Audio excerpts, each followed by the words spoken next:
Quand il fait ses courses au supermarché, Antoine, commercial à Rouen, est comme la plupart d'entre nous. Allez, on y va. Il veut remplir son caddie de produits sains et naturels pour nourrir ses deux fils, Hugo et Raphaël. Beaucoup de fruits et légumes, bien sûr. Et quand il achète des produits transformés des grandes marques de l'industrie agroalimentaire, il est très attentif aux étiquettes. Feuilleté pirate ou béric, bon on va essayer. Comme ici au rayon gâteau. J'essaie d'en trouver un où il n'y a pas trop de produits chimiques à l'intérieur. Son obsession, c'est d'éviter au maximum les additifs.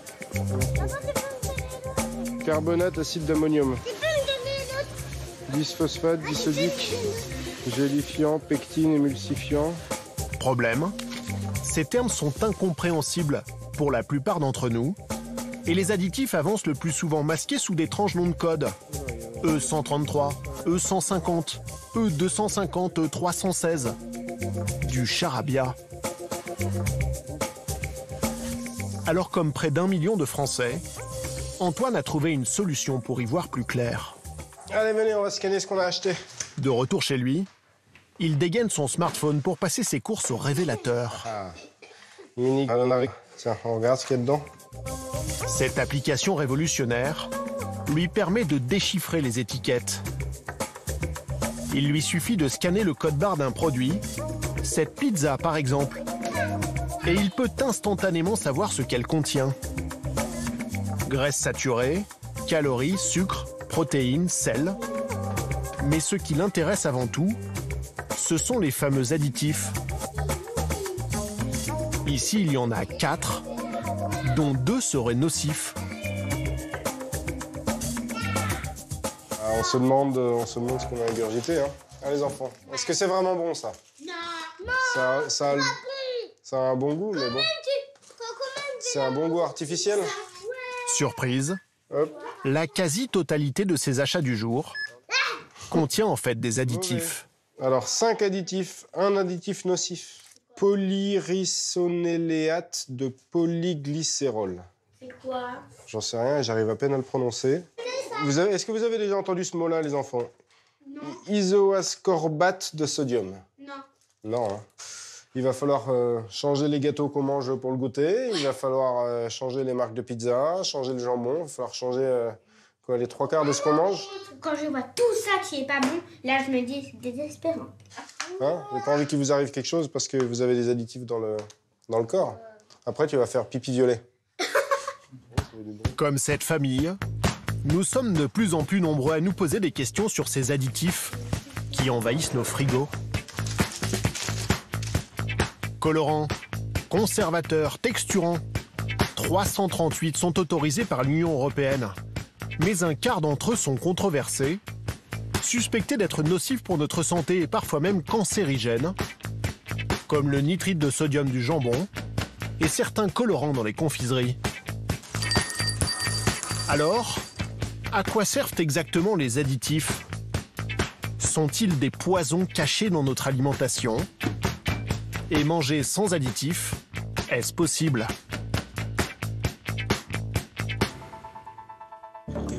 Pour répondre à ces questions, nous avons contacté les plus grands industriels de l'agroalimentaire. Mais pas un n'a accepté de nous montrer ses chaînes de production et de nous expliquer comment et pourquoi il utilise des additifs. Alors, nous nous sommes tournés vers l'un des consultants du secteur, professeur de chimie alimentaire à Dijon. Pour nous en parler, Philippe Caillot a pris l'exemple des crèmes dessert de notre enfance, qui contiennent tout un additif, plus précisément un épaississant. Ces produits-là, ils utilisent dans les deux cas du carragénane, qui est un extrait d'algue, et qui a comme codification européenne le E407. Tiré de cette algue, le E407, c'est cette poudre blanche. Alors là, on va pas en mettre beaucoup. Hein. Elle permet aux fabricants d'obtenir une consistance en bouche plus agréable pour le consommateur. J'en ai mis 0,11 grammes. Son utilisation n'a rien de sorcier. C'est très très peu. Hein. Il faut juste ajouter le E407 dans du lait, par exemple. Une fois bouilli, puis refroidi au frigo, Voilà. la préparation est prête. Le liquide s'est gélifié. Elle est belle, hein, celle-là. Il a pris l'épaisseur d'une crème dessert. Le E407 est un additif naturel, l'un des 70 agents de texture. Si on veut des produits pas acides, qui aient des textures très douces, etc., type vraiment dessert, on est obligé de mettre des carragénanes ou en tout cas d'autres additifs texturants. Mais tous les additifs ne sont pas naturels. Sur les 338 autorisés, beaucoup sont chimiques, comme ces colorants alimentaires. E122, la carmoisine. Le E122 est un colorant de synthèse très pratique et bon marché pour les industriels. Avec quelques gouttes seulement, bonbons, gâteaux et même médicaments pour les enfants prennent une teinte rouge qui tient longtemps. L'énorme avantage de ces colorants artificiels, c'est qu'ils sont extrêmement stables. Ils ne sont pas influencés par le niveau d'acidité. 18 colorants artificiels sont utilisés par les industriels. Mais certains d'entre eux sont aujourd'hui mis en cause. Ils seraient nocifs pour notre santé et celle de nos enfants. Dans l'Aveyron, à 1 heure d'Aurillac, Lina, Stéphane et leur petite fille Mila, 5 ans, vont au supermarché en famille comme chaque week-end. Du sucre en morceaux, t'en as besoin? Ouais. Les courses se déroulent tranquillement Ça va mon cœur? quand soudain,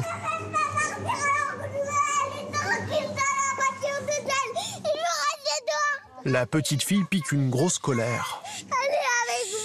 On est dans un supermarché là mon cœur.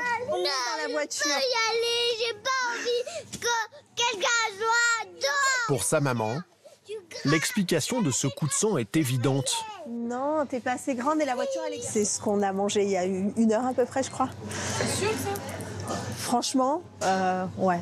Elle me fait jamais de... Enfin, vous pouvez voir avec la patente, elle fait pas de colère dans les magasins. Ça arrive pas. Mon cœur. Tu peux pas aller toute seule sur le parking. Un peu plus tôt ce matin-là, nous étions chez eux. Maman, Oui. je peux avoir des bonbons? Comme tous les enfants, Ça peut aller, c'est des Mila petits adore façons. les bonbons et comme tous les parents, sa mère accepte occasionnellement de lui en donner.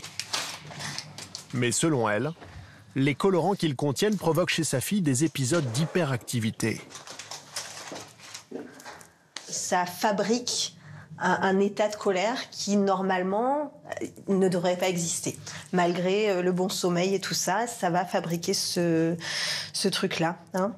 Supermarché, tu vas en Comme prendre. d'autres parents, Lina a constaté que sa fille changeait de comportement après avoir mangé des bonbons. Ah, par contre, il faut aller arrondir. Est-ce la faute au sucre ou aux additifs? Tout ce qui est... Elle n'a plus vraiment de doute depuis qu'elle est tombée sur ce livre, qui contient des informations sur les colorants présents dans les spaghettis bleus. Il y a E130. Non, le E131, il y a E133. C'est tous les deux des bleus. Et c'est le fameux bleu patenté V. Donc hyperactivité, asthme, réaction cutanée, nausée, problème de tension artérielle, tremblement, insomnie. Interdit en Australie. Ouais. Interdit en Australie, aux États-Unis et en Norvège, mais autorisé dans l'Union européenne. Mélange du bleu et du jaune, ça fait quoi comme ça? Parce que j'adore les schtroumpfs. Ouais, moi je suis pas hyper d'accord. Ces dernières années, plusieurs études scientifiques ont pourtant mis en cause les colorants E131 et E133 contenus dans les bonbons. Ils provoqueraient bel et bien des épisodes hyperactifs chez les enfants. Alors pourquoi les fabricants continuent-ils de les utiliser? La marque des spaghettis bleus de Mila nous a renvoyés vers leur agence de relations publiques. Vu les récentes remontées sur le E131, Oui, ils sont en train de l'enlever de toutes leurs recettes. d'accord. Il est encore présent dans le Scooby-Doo, effectivement, en quantité infime. Et du coup, il migre vers le E133, qui est un colorant qui est mieux adapté et qui est reconnu au niveau international. Problème, le E133 est lui aussi mis en cause par les études. Et il vont essayer, mais ça prend du temps, donc pour le moment, c'est en cours, de migrer à terme vers la spiruline. C'est un colorant alimentaire naturel bleu. D'accord. C'est lui qui est autorisé en Europe, en fait. Mais l'entreprise ne donne pas de date précise pour en finir avec ces colorants controversés. Certains additifs inquiètent et pourtant, les industriels en raffolent. Selon notre consultant, c'est pour une raison simple. Ils les aident à mieux vendre leurs produits. Alors, ça, c'est les cerises de maman. Démonstration avec ces cerises à l'ancienne, qui ne contiennent pas de colorant. Elles sont un peu grises, vous voyez. Alors maintenant, on va attaquer les bêtes de guerre. Il va les comparer avec ces cerises industrielles, cette fois avec additifs. On a des cerises, de l'eau, du sucre, et on a un colorant, le E127. Voilà. C'est quoi? Érythrosine. Là, on commence à être loin de la conserve de maman, là. Voilà. C'est beau, hein? C'est formidable. Voilà, donc là, vous avez de la cerise, vraiment bien rouge. Bien rouge, grâce au colorant chimique, qui sert donc avant tout à séduire le consommateur. On a affaire à des produits qui sont quand même des produits du dessert. Donc forcément, qui dit dessert dit plaisir. Et la couleur, c'est un élément important du plaisir. Des couleurs vives grâce au colorant, mais aussi des aliments qui gardent une apparence attractive plus longtemps grâce aux conservateurs. Ces additifs sont eux aussi prisés des industriels pour vendre leurs produits plusieurs mois, voire plusieurs années après les avoir emballés, comme ces abricots.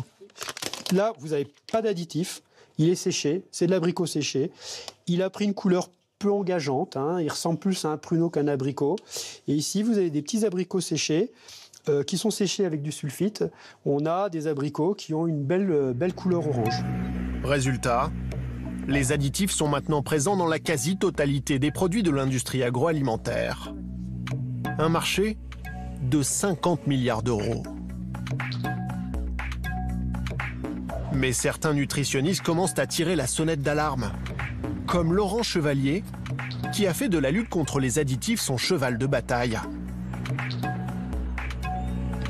Cet après-midi à Marseille, ils sont une centaine de consommateurs à s'être déplacés. Les plats prêts à consommer, eh bien, il y en a beaucoup qui sont bourrés d'additifs. On va rajouter des conservateurs, on va rajouter des émulsifiants. Ces émulsifiants ne sont pas toujours très bien tolérés sur le plan digestif. À tous ceux qui l'écoutent, le professeur Chevalier déconseille de se nourrir uniquement de produits transformés. Il y a des correcteurs d'acidité. Car avec l'omniprésence des additifs, il existe un autre problème plus grave encore. Vous avez des exhausteurs de goût. Ce qu'il appelle l'effet cocktail. On n'a pas besoin de... Quand on autorise un additif, bon, il y a un certain nombre de critères. Déjà, ces critères ne sont pas très bons. Mais en plus, ne sont pas analysés les effets entre eux. Or, on sait que, par exemple, avec l'acide benzoïque et certains types de colorants, eh bien, ça multiplie les effets en termes de comportement. Et ces interactions, il faut pouvoir en tenir compte. Pour éviter cet effet cocktail, donc, quand ils sont dans le déni, le médecin préconise aussi d'écarter les produits contenant plus de 3 additifs. Mais il en est un qu'il recommande d'éviter à tout prix, car il pourrait bien être cancérigène. Le E171 ou dioxyde de titane est l'un des additifs les plus utilisés dans les plats préparés, les chewing-gums ou les confiseries. À Paris, seul ce chef pâtissier a accepté de nous en parler. Durant des années, Hugues Pouget a utilisé le E171 dans ses préparations, un colorant blanc, à l'apparence bien innocente. Il y a une texture presque de craie en poudre, hein. C'est très très fin, c'est très fin. C'est comme de la farine en quelque sorte, mais vous voyez, ça, sur mes doigts, ça colore. Et on va le mixer. Grâce à quelques grammes d'additifs, ce glaçage destiné à recouvrir les gâteaux va devenir parfaitement blanc, c'est plus appétissant. Et vous voyez, on a un glaçage qui est plus blanc que tout à l'heure. Quand vous voyez des gâteaux bien blancs, c'est coloré avec ça. Le problème avec le dioxyde de titane, c'est qu'il contient des nanoparticules, 10 000 fois plus petites qu'un grain de sel. Elles traversent les barrières physiologiques et restent stockées dans certains de nos organes, foie, intestin, cerveau. Conséquence, selon les chercheurs de l'INRA, les nanoparticules favoriseraient l'apparition de cancers chez les rats et peut-être même chez les humains. Dans le doute, Hugues Pouget trouve donc préférable d'arrêter d'en manger. Et je vais vous montrer qu'en fait, dans la pâtisserie industrielle, en fait, c'est couramment utilisé pour diverses raisons. Alors là, je peux vous dire directement où il est. Il est pour colorer les petites pastilles en chocolat. Donc le E171 va servir à colorer les décors. Et le cancer, c'est à l'intérieur du corps. Et ça, c'est des choses qu'on ingurgite. Forcément, quand vous mettez de la pétrochimie dans les ingrédients, forcément, le corps, il n'est pas fait pour ça. Enfin, il y a des milliers d'années, le corps, il n'est pas fait pour bouffer des produits pétrochimiques. Les nanoparticules peuvent-elles favoriser l'apparition de cancers chez l'homme? Les scientifiques de l'INRA poursuivent actuellement leurs recherches. Mais sans attendre, l'Union européenne a tenté de réagir. Elle a mis en place un étiquetage des produits alimentaires contenant des nanoparticules. Une obligation totalement ignorée des marques, comme l'a constaté cette enquête de 60 millions de consommateurs. Le magazine a fait analyser 18 produits en laboratoire. Tous contiennent des nanoparticules en quantité significative, mais pas un seul ne l'avoue sur son emballage.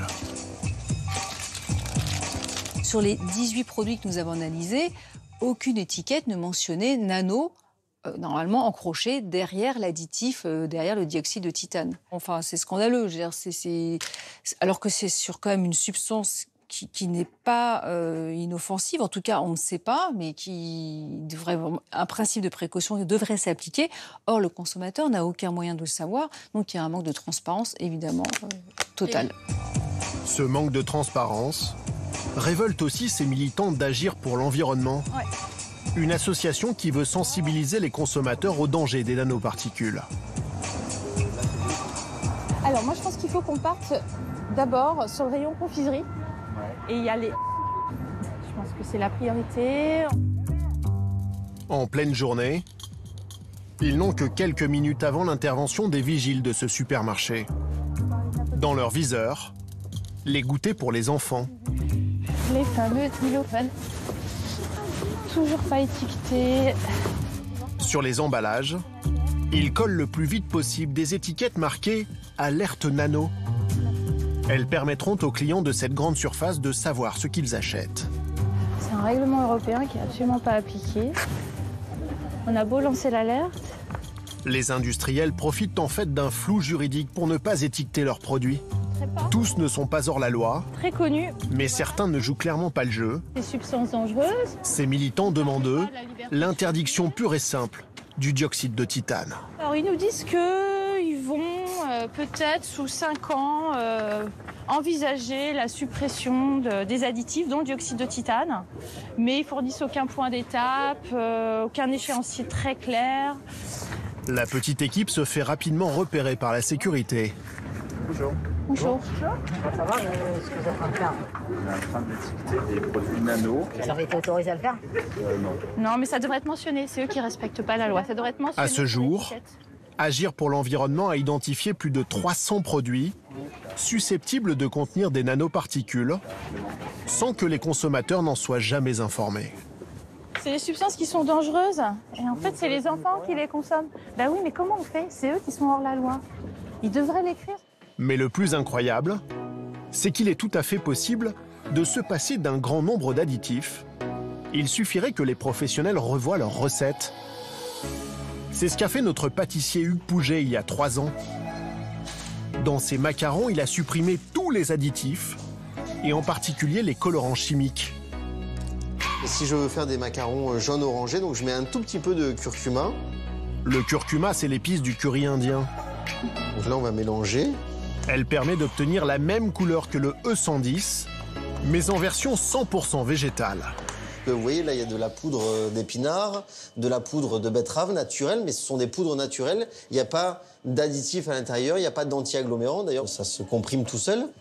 Là, c'est de la poudre de carotte. Ça, c'est que de la carotte? C'est que de la carotte en poudre et qui donne une couleur caramel. Légumes et épices sont utilisés en quantité bien trop faible pour altérer le goût des macarons. Mais il y a tout de même un inconvénient. Ça reste des couleurs plus pastel, plus claires que si c'était un colorant. Et j'ai pas la même, je peux pas le faire le même nuancier qu'avec des colorants chimiques. Et voilà. Donc des macarons naturels, sans colorants, sans additifs. Plus de chimie dans ces macarons, ni dans ces chocolats. Toutes les couleurs que vous voyez, elles sont faites de manière complètement naturelle avec des poudres végétales. Donc il y a des mélanges, par exemple là c'est un mélange de poudre de betterave et de spiruline. Là vous avez du curcuma, là vous avez un tout petit peu de curry, et les petites gouttelettes blanches c'est du lait de coco. Et vous voyez c'est quand même très coloré, et là il n'y a pas d'additif. Il y a 3 ans, ce pâtissier artisanal a été l'un des premiers à éliminer les additifs.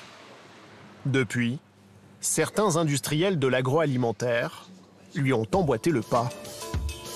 Après le bio, le sans additif est la dernière tendance dans les rayons de nos supermarchés. Jambon sans sel nitrité, dessert sans colorant et plats cuisinés sans produits chimiques. Près de Brest, cette PME a même décidé de supprimer les additifs de toute sa production de plats préparés vendus en barquettes. C'est l'un des dirigeants, Gauthier, qui en a eu l'idée il y a 10 ans. Sa croisade contre les produits chimiques a commencé par la bonne vieille salade de carottes râpées. Bien souvent dans le commerce, de multiples additifs y sont ajoutés comme des conservateurs ou des épaississants. Pas dans celle de Gauthier. On n'a rien ajouté de plus, donc c'est vraiment des carottes râpées, huile, vinaigre, jus de citron, sel de Guérande et poivre. 600 tonnes de carottes râpées sont ainsi produites chaque année, mais sans additifs, elles tiennent moins longtemps une fois emballées. On va avoir une durée de vie qui va être très courte par rapport à ce qu'on peut faire avec des conservateurs. Donc c'est une contrainte qu'on a nous au quotidien, c'est d'avoir une durée de vie d'une dizaine de jours, enfin vraiment 10 jours grand maximum. 10 jours contre 3 semaines pour des carottes avec additifs. Il faut donc les vendre au plus vite pour éviter les pertes. Après les salades, Gauthier s'est attaqué aux plats cuisinés à réchauffer comme ce hachis parmentier. Dans la recette, l'ingrédient indispensable pour donner du goût, c'est ce fond de bœuf. Autrefois bourré d'additifs chimiques en tout genre. Donc là, vous avez la fiche technique de ce qu'on a utilisé il y a quelques années. Vous avez des antioxydants, du sucre caramélisant, donc vous avez ici des gommes, vous avez des colorants. E415, E310, E150. L'ancienne préparation était un cocktail explosif. Il y a 3 ans, l'entreprise a alors trouvé un autre fournisseur qui lui a proposé un fond de bœuf 100% naturel.